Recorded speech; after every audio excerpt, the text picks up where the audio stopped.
Assalamualaikum warahmatullahi wabarakatuh. Kami dari kelompok 6 akan mempresentasikan hasil diskusi kami mengenai model penilaian kelas, tes penilaian ganda, tes dua pilihan, tes menjodohkan, tes sebab akibat, tes isian atau melengkapi, tes jawaban singkat, dan tes uraian.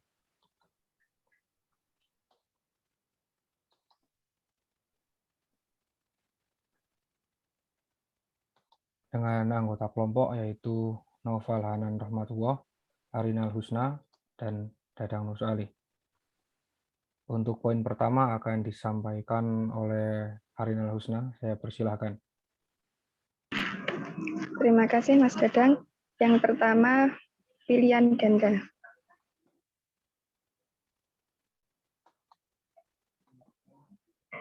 Next.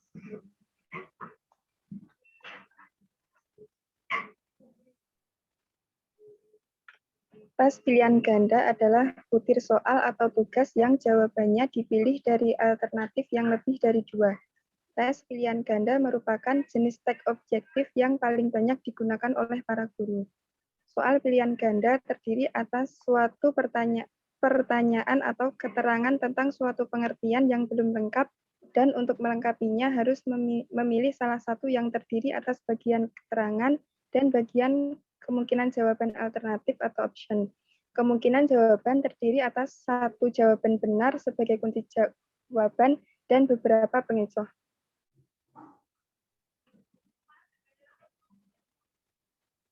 Petunjuk penyusunan tes pilihan ganda. Yang pertama, materi. Soal harus sesuai dengan indikator kisi-kisi. Kedua, pilihan jawaban harus homogen dan logis. Selanjutnya, setiap soal harus mempunyai satu jawaban yang benar. Yang kedua, ada konstruksi. Pokok soal harus dirumuskan secara jelas dan tegas. Rumusan pokok soal dan pilihan jawaban harus merupakan pernyataan yang diperlukan saja. Pokok soal jangan memberi petunjuk ke arah jawaban yang benar. Pokok soal jangan mengandung pernyataan yang bersifat negatif ganda. Dan yang terakhir, pokok soal jangan memberi petunjuk ke arah jawaban yang benar. Yang ketiga, ada bahasa. Setiap soal harus menggunakan bahasa yang sesuai dengan kaidah bahasa Indonesia. Jangan menggunakan bahasa yang berlaku setempat, dan pilihan jawaban jangan mengulang kata atau frase yang bukan merupakan satu kesatuan pengertian.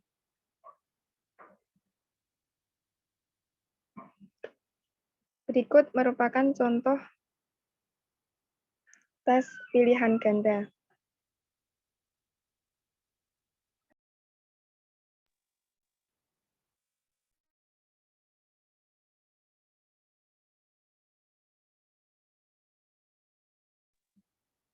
Yang kedua, tes dua pilihan atau benar salah atau ya tidak.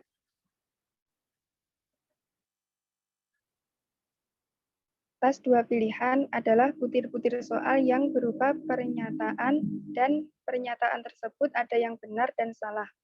Orang yang ditanya bertugas untuk menandai masing-masing pernyataan itu dengan melingkari huruf B jika pernyataan itu benar dan melingkari huruf S jika salah menurut pendapatnya. Bentuk benar salah ada dua macam. Yang pertama dengan koreksi, dan yang kedua tanpa koreksi. Petunjuk penyusunan. Yang pertama ada tulislah huruf B, S pada permulaan masing-masing item dengan maksud untuk mempermudah mengerjakan dan menilai. Yang kedua, usahakan agar butir soal yang harus dijawab B sama dengan butir soal yang harus dijawab S. Dalam hal ini, hendaknya pola jawaban tidak bersifat teratur. Yang ketiga, hindari item yang masih bisa diperdebatkan. Yang keempat, hindarilah pertanyaan-pertanyaan yang persis dengan buku. Yang kelima, hindarilah kata-kata yang menunjukkan kecenderungan memberi saran seperti yang dikehendaki oleh item yang bersangkutan, misalnya semuanya, tidak selalu, tidak pernah, dan sebagainya. Berikut merupakan contoh tes dua pilihan atau benar salah.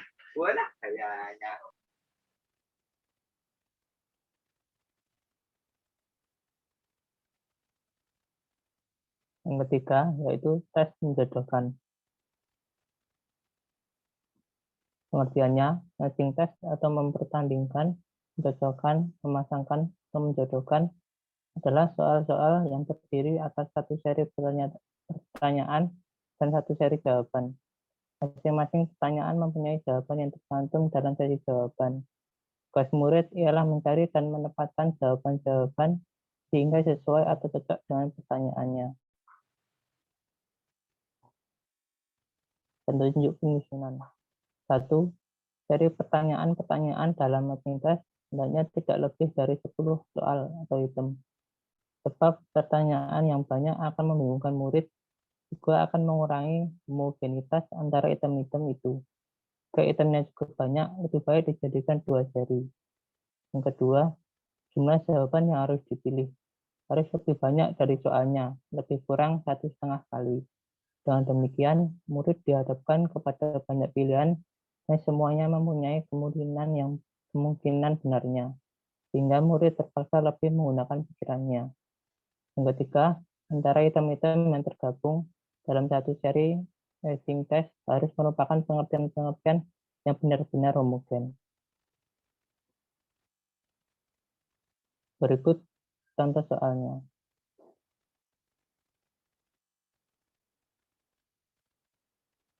Lanjut, yang keempat adalah tes sebab akibat.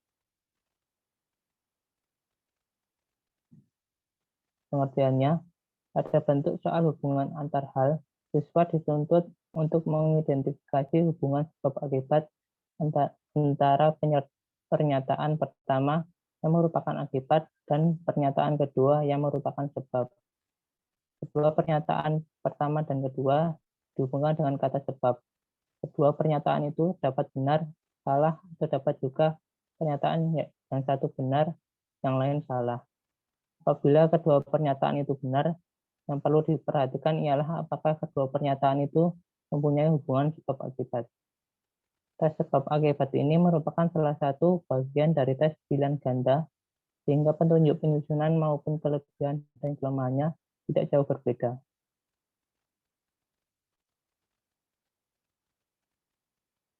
Petunjuk penyusunannya. 1. Soal harus sesuai dengan indikator. 2. Setiap soal harus mempunyai satu jawaban yang benar atau yang paling benar. Yang ketiga, soal harus dirumuskan secara jelas dan tegas. Yang keempat, pernyataan sebab maupun akibat diupayakan saling berhubungan meskipun salah satu atau kedua-duanya merupakan pernyataan pengecoh atau bernilai salah.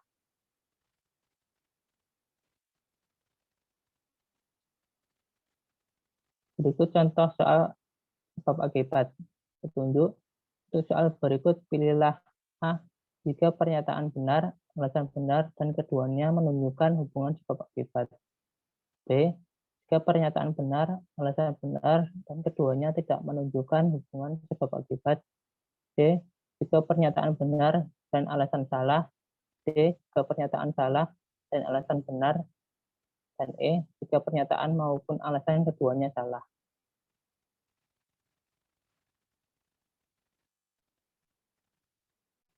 Berikut contoh soal dari tes sebab akibat. Untuk yang kelima adalah tes isian.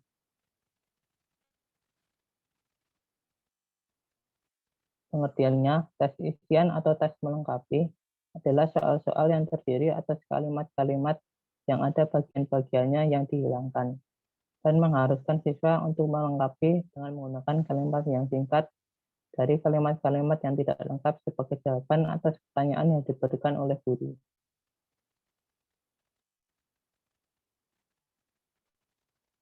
Petunjuk penyusunan. Yang pertama, perlu selalu diingat bahwa kita dapat merencanakan lebih dari satu jawaban yang kelihatan logis. Kedua, jangan mengutip kalimat atau pernyataan yang tertera pada buku atau catatan. 3. Diusahakan semua tempat kosong sebenarnya sama panjang. 4. Diusahakan hendaknya setiap pernyataan jangan mempunyai lebih dari satu tempat kosong. Yang terakhir, jangan mulai dengan tempat kosong. Berikut contoh tes isian. Selanjutnya akan dibacakan oleh Mas Dadang. Baik, terima kasih. Untuk selanjutnya, yaitu tes jawaban singkat. Soal jawaban singkat adalah soal yang menuntut peserta tes untuk memberikan jawaban singkat berupa kata, frase, nama tempat, nama tokoh, lambang, atau kalimat yang sudah pasti. Bentuk soal jawaban singkat sangat tepat digunakan untuk mengukur kemampuan peserta tes yang sangat sederhana. Kemampuan yang diukur dengan jawaban singkat adalah kemampuan menyebutkan istilah, kemampuan menyebutkan fakta, kemampuan menyebutkan prinsip, kemampuan menyebutkan metode atau prosedur, kemampuan menginterpretasi data sederhana, kemampuan memecahkan permasalahan yang berkaitan dengan anak, dan kemampuan melengkapi persamaan. Untuk penyusunan, beberapa kaidah dalam penulisan bentuk tes jawaban singkat sebagai berikut, yaitu pertama, rumusan butir soal harus sesuai dengan kemampuan atau kompetensi dasar dan indikator. 2. Rumusan butir soal harus menggunakan bahasa yang baik, kalimat singkat dan jelas sehingga mudah dipahami. 3. Jawaban yang ditunjuk oleh butir berupa kata, frase, angka, simbol, tahun, tempat, dan sejenisnya harus singkat dan pasti. 4. Rumusan butir soal tidak merupakan kalimat yang dikutip langsung dari suatu buku.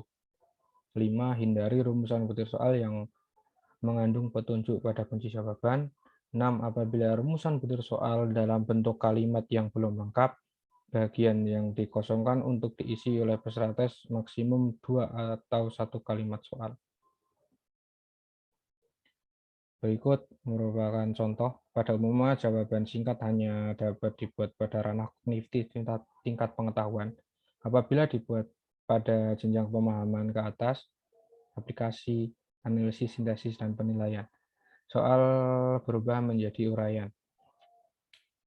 Contoh soal jenis ini adalah yaitu model pertanyaan langsung, seperti apa nama alat pengukur curah hujan, model melengkapi, seperti di bawah ini, dan model asosiasi. Untuk yang selanjutnya, yang terakhir, yaitu uraian. Tes uraian pada umumnya berbentuk esai, examination, yang merupakan alat penilaian hasil belajar yang paling tua. Secara umum, tes uraian ini adalah pertanyaan yang menuntut siswa menjawab dalam bentuk menguraikan, menjelaskan, mendiskusikan, membandingkan, menghubungkan pengertian-pengertian, memberikan alasan, dan bentuk lain yang sejenis sesuai dengan tuntutan pertanyaan dengan menggunakan kata-kata dan bahasa sendiri. Singkatnya, dapat dikatakan bahwa tes ini dituntut kemampuan siswa dalam hal mengekspresikan gagasan melalui bahasa tulisan, dan terutama harus mempunyai daya kreativitas yang tinggi. Dalam hal ini, kekuatan atau kelebihan tes uraian dari alat penilaian lainnya. Untuk petunjuk penyusunan, kaidah penulisan soal berbentuk uraian meliputi kaidah materi, kaidah konstruksi, dan kaidah bahasa. Pertama yaitu kaidah materi. Soal harus sesuai dengan indikator, artinya soal harus menanyakan perilaku dan materi yang hendak diukur sesuai dengan tuntutan indikator. Bahasa pertanyaan dan jawaban diharapkan jelas. Isi materi harus sesuai dengan pengukuran. Isi materi yang ditanyakan sudah sesuai dengan jenjang, jenis sekolah, atau tingkat kelas. Kedua, kaidah konstruksi.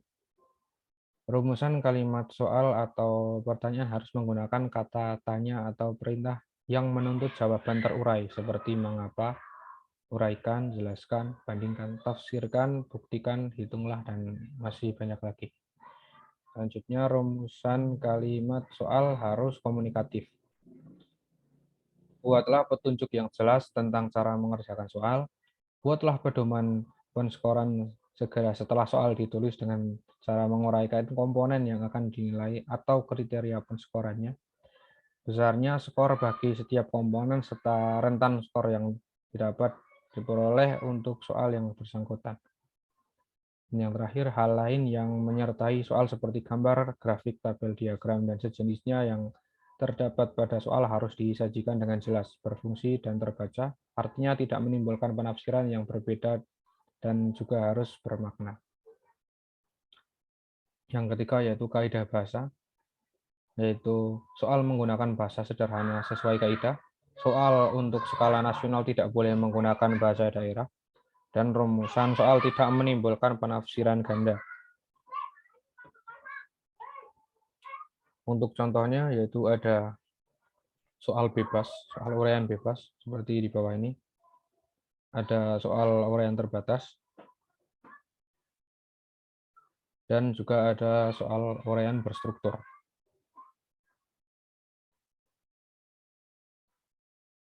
Baik, terima kasih. Sekian untuk presentasi dari kelompok kami.